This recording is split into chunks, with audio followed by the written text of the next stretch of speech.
Ladies and gentlemen, welcome to my show where I offer misguided advice about video games. Game of choice, Hearthstone. My name is Meerkat, and today I'm going to be talking to you about a mage deck known as the Sjow mage deck, S-J-O-W mage deck.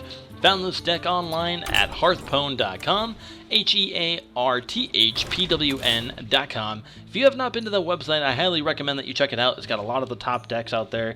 It's got a million decks on there. If you make an account on there, you can actually craft your own deck with the deck builder that it has and throw it up on the forum, see what people think.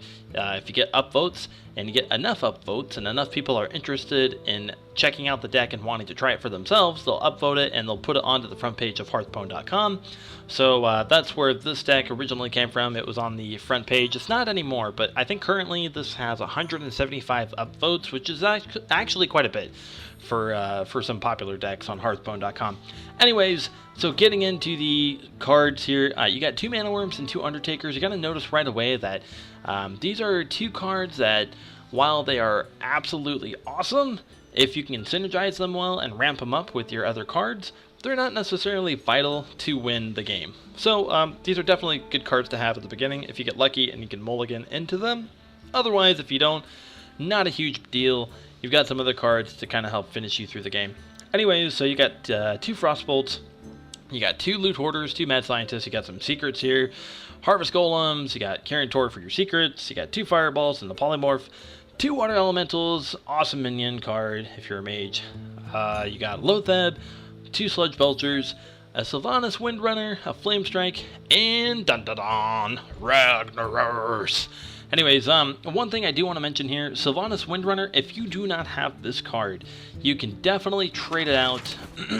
I mean, obviously you can trade it for whatever you want, but I was running for a while there without her. I was using the Mind Control tech instead of Sylvanas Windrunner. So if you don't have her, if you do have Mind Control tech, that might be one viable option. There are still a lot of Zoo Warlocks out there who like to play aggressive and throw a bunch of minions onto the board, so this sometimes I've found can help me, but in any case, Sylvanas, I'd rather have her because she is a better card and she does have a death rattle, which will synergize well with the Undertaker.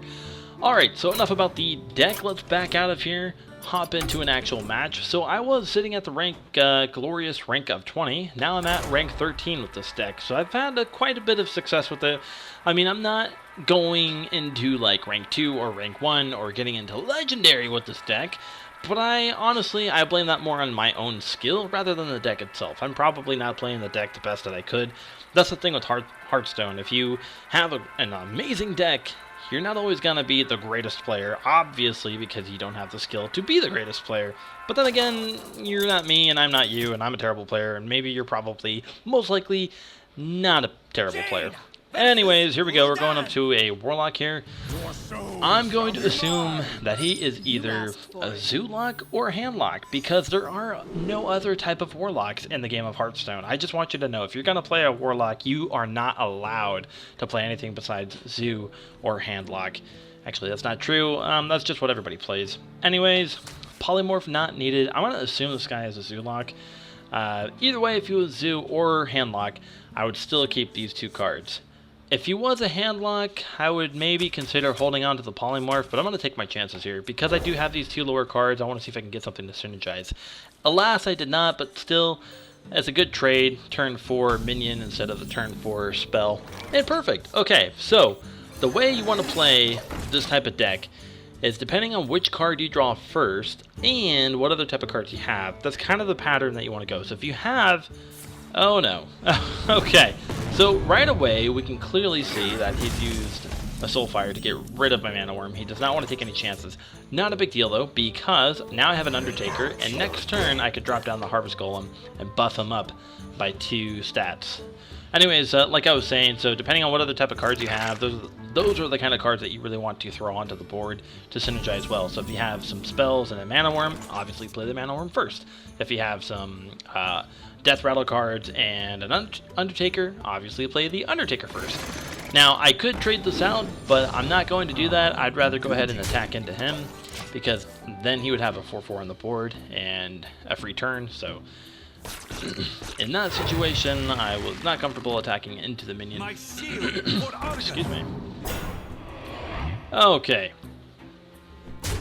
So, unfortunately for me, I think the clear thing to do here is I'm going to attack into him with that, pick it off,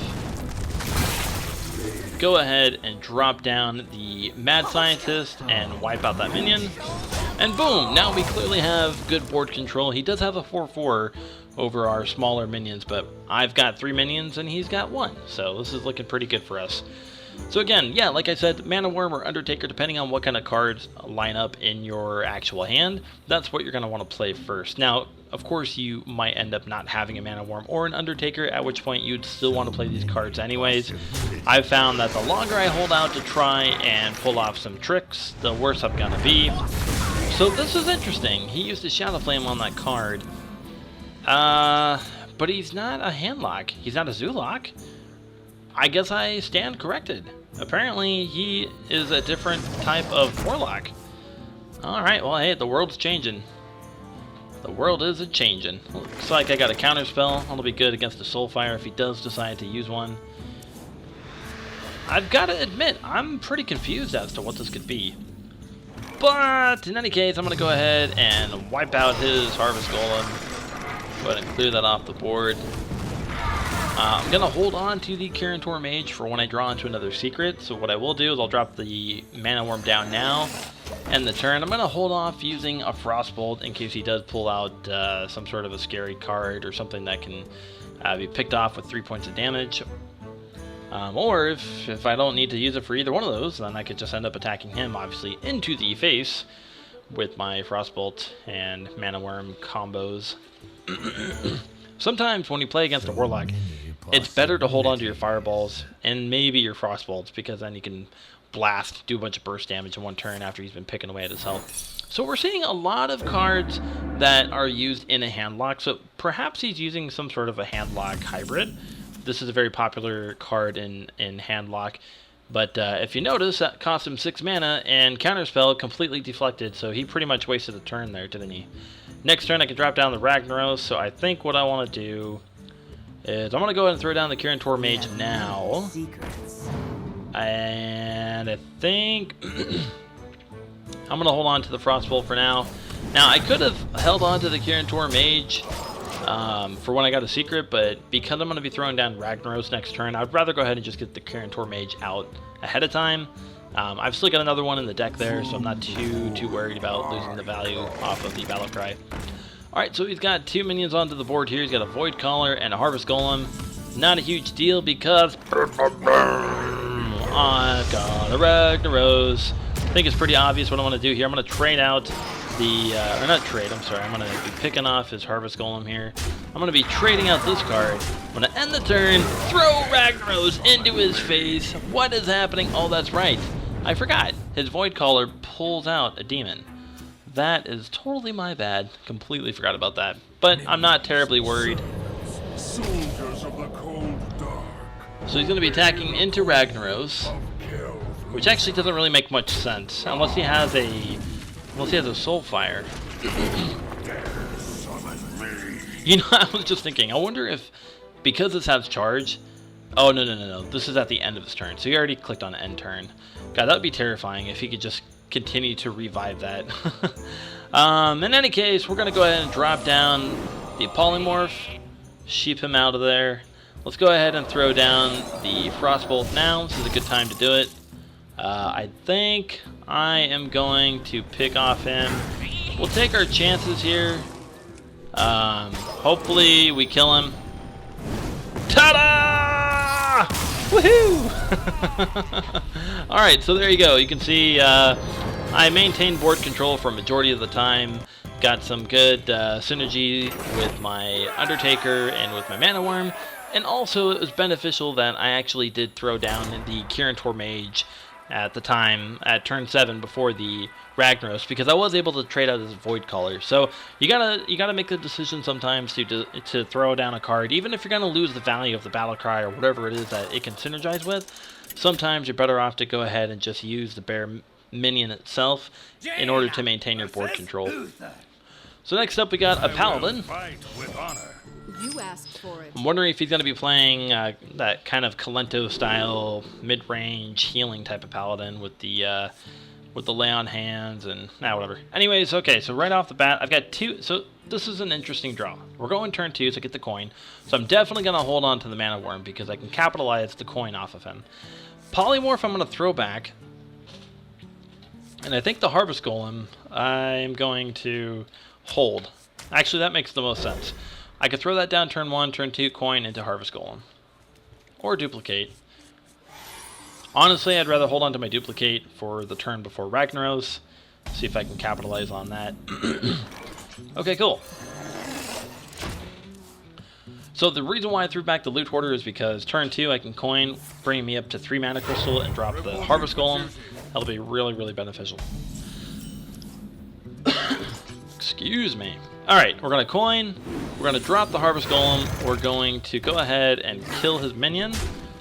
Now, the reason why I didn't attack into him first is because he could buff up his minion with a Blessing of Might and trade out my Mana Wyrm. I'm not ready to lose my Mana Wyrm just yet. I do have a Frostbolt, so excellent news. Very cool. Okay, so what we're going to do here is we're going to trade, we're not going to trade, I'm sorry. We're going to pick him off.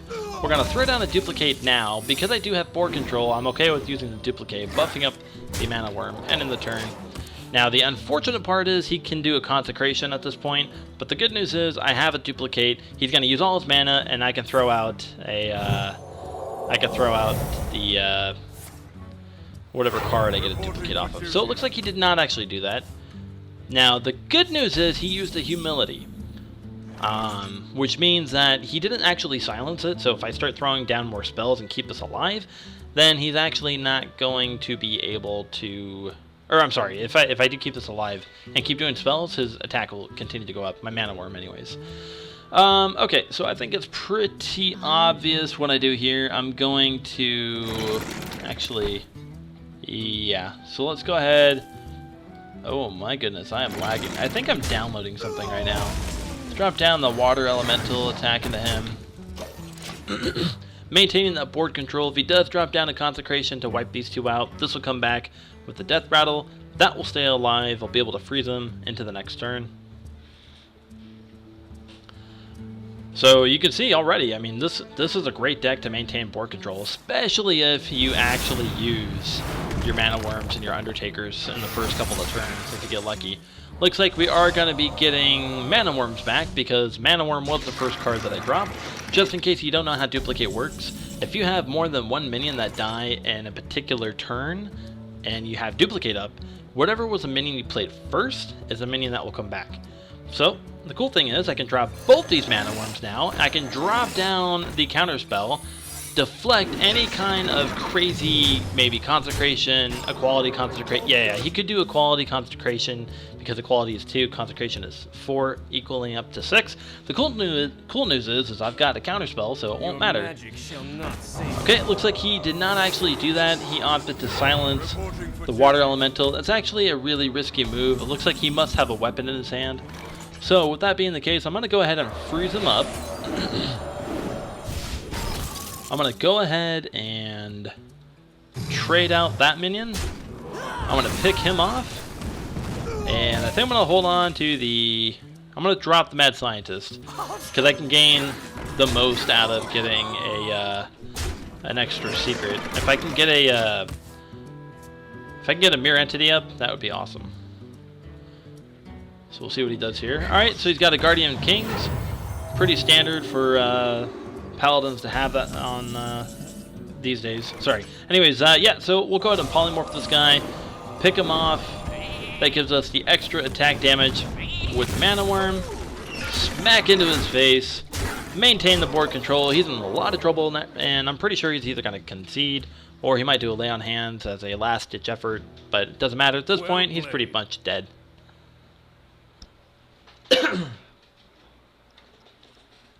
Next turn, I'm going to be dropping down to Ragnaros, most likely, if he does stay alive. Yep, alright, there goes the lay on hands.